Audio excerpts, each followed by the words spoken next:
Satu hari, tokoh besar bernama Imam Hasan Al-Basri tengah berjalan di pasar kota Basrah. Datang seseorang lalu bertanya kepada beliau, "Ya Aba Ishaq," wahai Abu Ishaq, panggilan buat Imam Hasan Al-Basri. Katanya dalam Quran itu, "Ud'uni astajib lakum." Berdoalah kepadaku, aku akan jawab doamu. Mintalah kepadaku, aku akan penuhi permintaanmu. Begitu janji Allah dalam Quran. Lah kami ini, kata si orang tadi, sudah lama berdoa kepada Allah. Sudah banyak kali kami memohon kepadanya. Wah, kok sampai sekarang doa kami nggak dijawab-jawab, nggak pernah dikabulkan. Ini bagaimana? Katanya berdoa, aku kabulkan. Sudah lama kami berdoa. Kenapa nggak pernah dikabul-kabulkan? Apa doa kami salah pasang? Apa Tuhan pas kebetulan nggak dengar? Atau bagaimana ini? Imam Hasan Al-Basri senyum lalu menjawab, "Ya ahlal Basrah, hai penduduk Basrah, hatimu mati. Dari hati yang mati, bagaimana mungkin doa akan terjawab?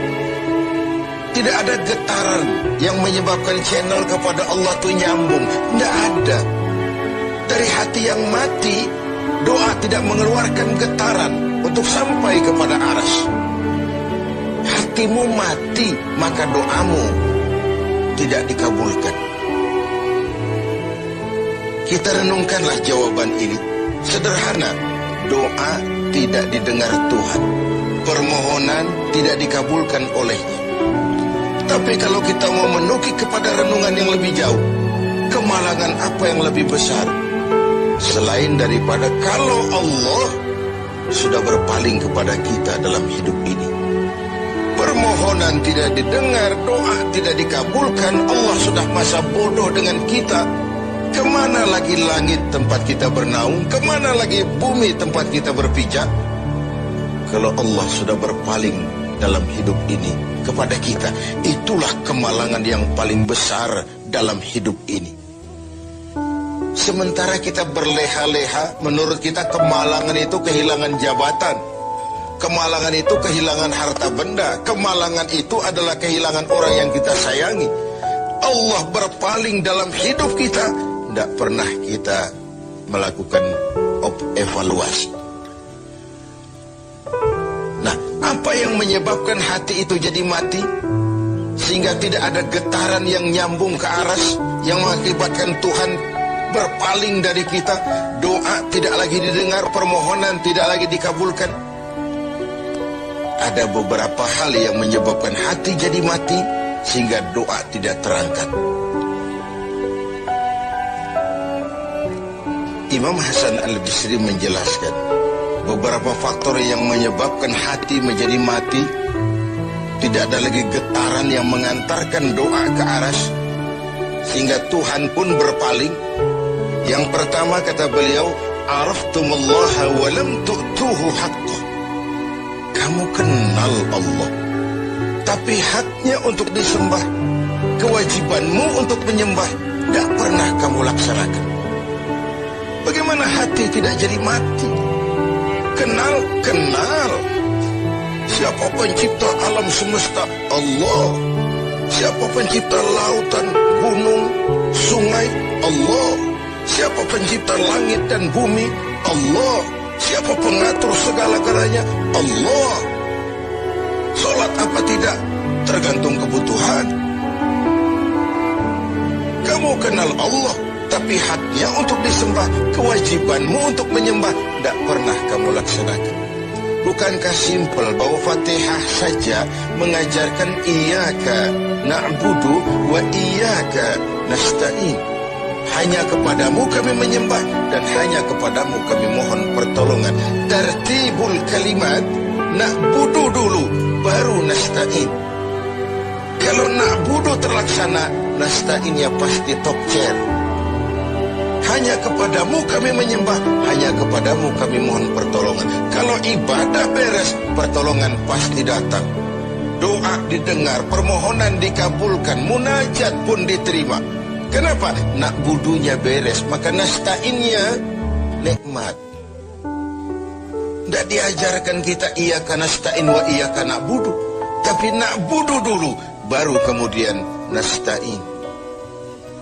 Kalau hati tidak mau mati, janganlah pengenalan kita kepada Allah tidak diiringi dengan pendekatan kita kepadanya.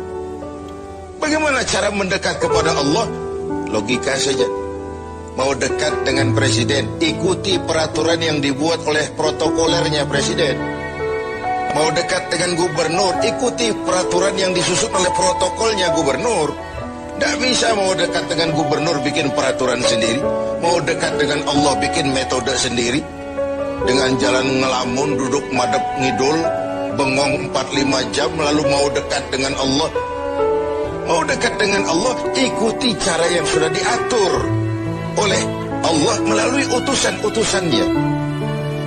Bukan dengan cara membuat sesuatu sendiri. Ini yang pertama. Lalu yang kedua, yang menyebabkan hati jadi mati, qara'tumul Qur'an walam ta'malu bih. Kamu baca Al-Quran, kamu dengungkan Al-Quran, kamu sanjung Al-Quran, walam ta'malu bih, tapi isinya, ajarannya tidak pernah kamu laksanakan.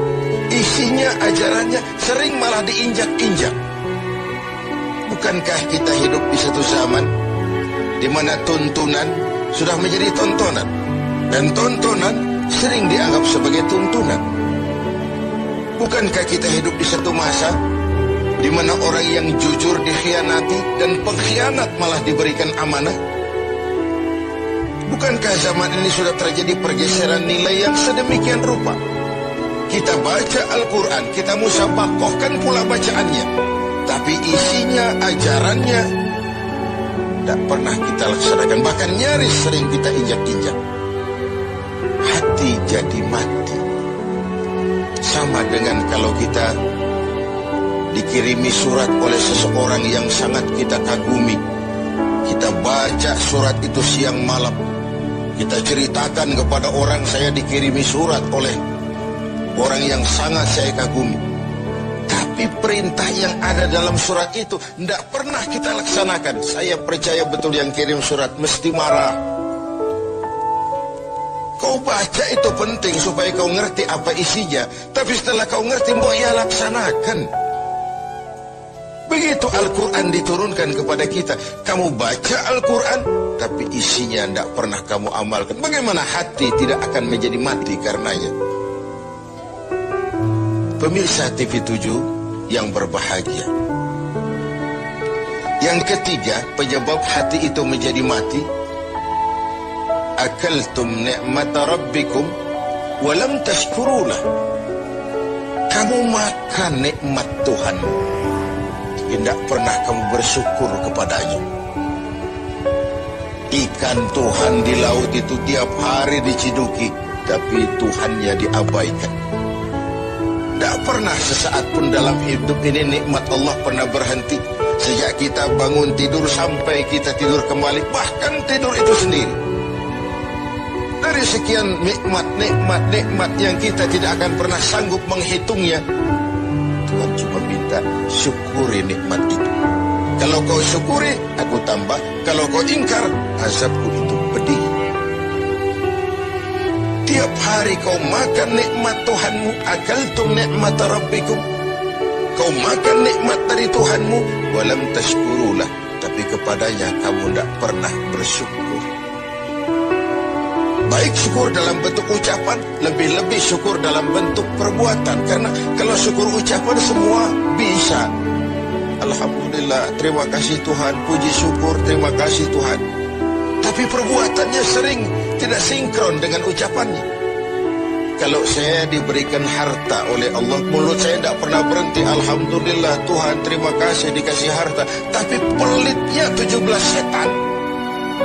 Nah, bahasanya orang itu baru syukur perbuatan, baru syukur ucapan, belum syukur perbuatan. Karena syukur perbuatan artinya mempergunakan suatu nikmat sesuai dengan kehendak yang memberikan nikmat itu.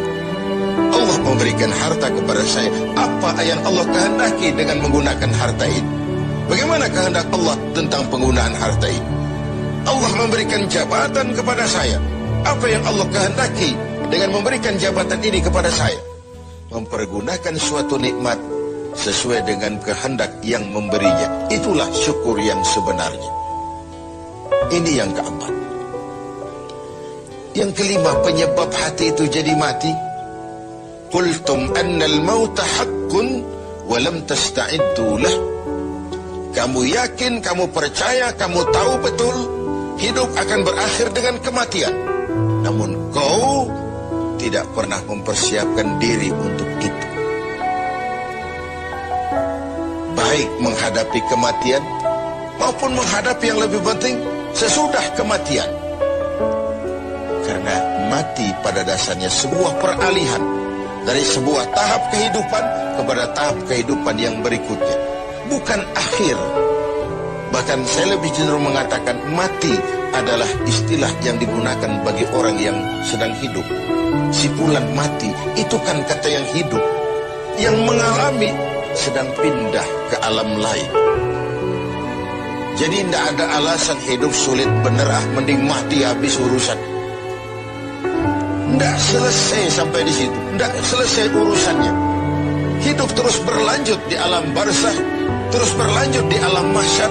Ini satu perjalanan panjang.